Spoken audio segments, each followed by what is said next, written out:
Hey girl, hey, and welcome back to the channel. If you're new here, my name is Jillian Levine. I'm sensitive, I'm married, I work a full-time job, all while building something that matters to me. Welcome to another episode of Corporate to Creator Diaries. It is Friday, it is the end of the work week, praise God. We're currently in let's call it our rebrand era. I was supposed to film most of this week, but because I just really wasn't in the vibe, tonight specifically and all of tomorrow, I plan to work on some content and things that I have planned for April, just because going into Q2, it's giving level up era. Okay, so I just wanted to start the vlog, say hello to you. We can get into this episode of Corporate to Creators. So let's get into creator mode since corporate's over and done with.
Hey girl, hey.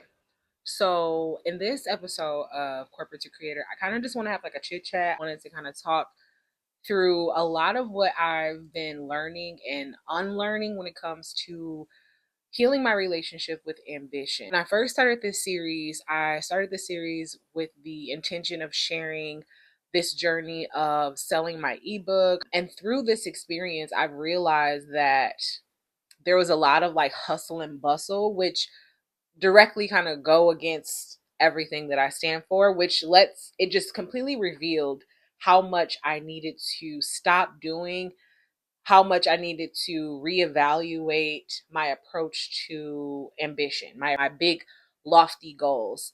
And I want to reflect a little bit on camera. I want to say maybe it was Wednesday, but one day last week I woke up just feeling it, like that heavy, what is my life type of feeling. And whenever I feel like that, I'm like, okay, there is a pivot or there is a decision that I need to make. There is a decision that I'm probably not making. There's actions that I'm not taking. Like, where is this resistance? Where is this heaviness coming from?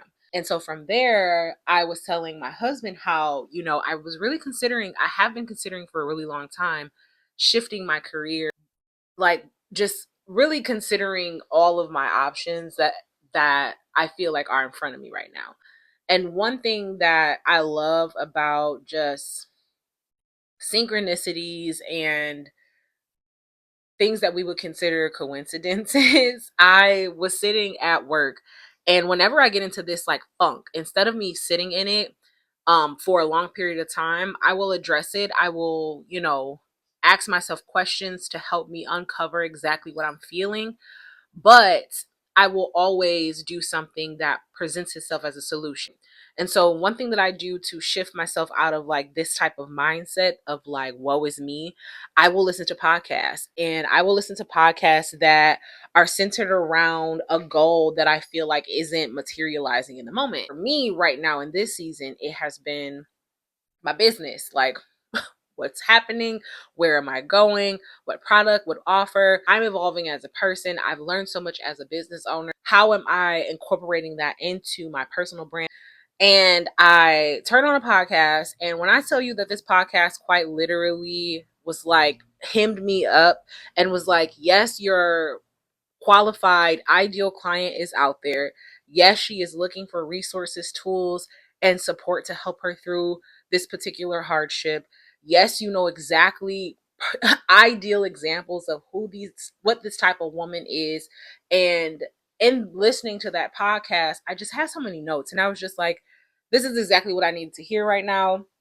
I was like, it was motivating, and it was like reassuring, like, okay, I'm not off for feeling stuck, so to speak. But yes, let's address my mindset. Let's address what this feeling is uncovering for me. And so I have this notebook, and like I've literally been carrying this notebook for a long time, but I started I started putting it in my purse. And so I started taking notes this week and really just getting clear on how I see myself and just like what I want to, how I wanted to show up moving forward. And with quarter 2 coming literally in a couple of days, I was like, you know what?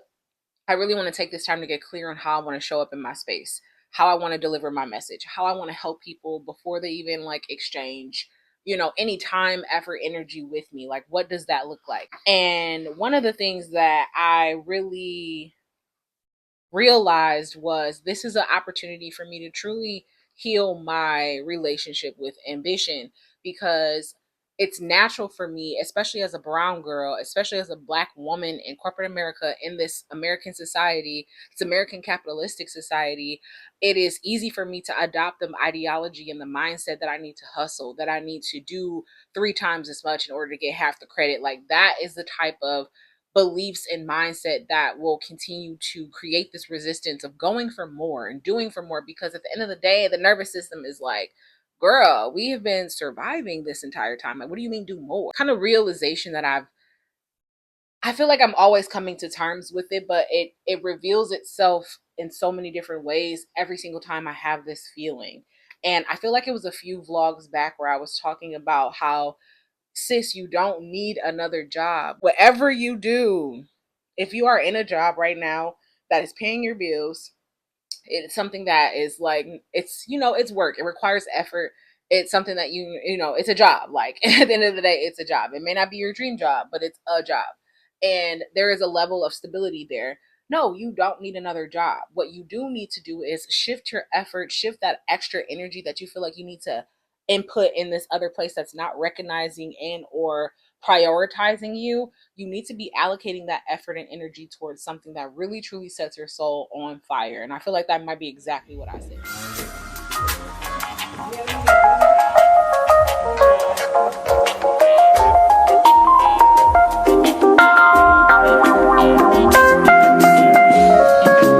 Do you love me, Matthew? I do. Honestly? Yes. Secretly, but honestly. No more secrets.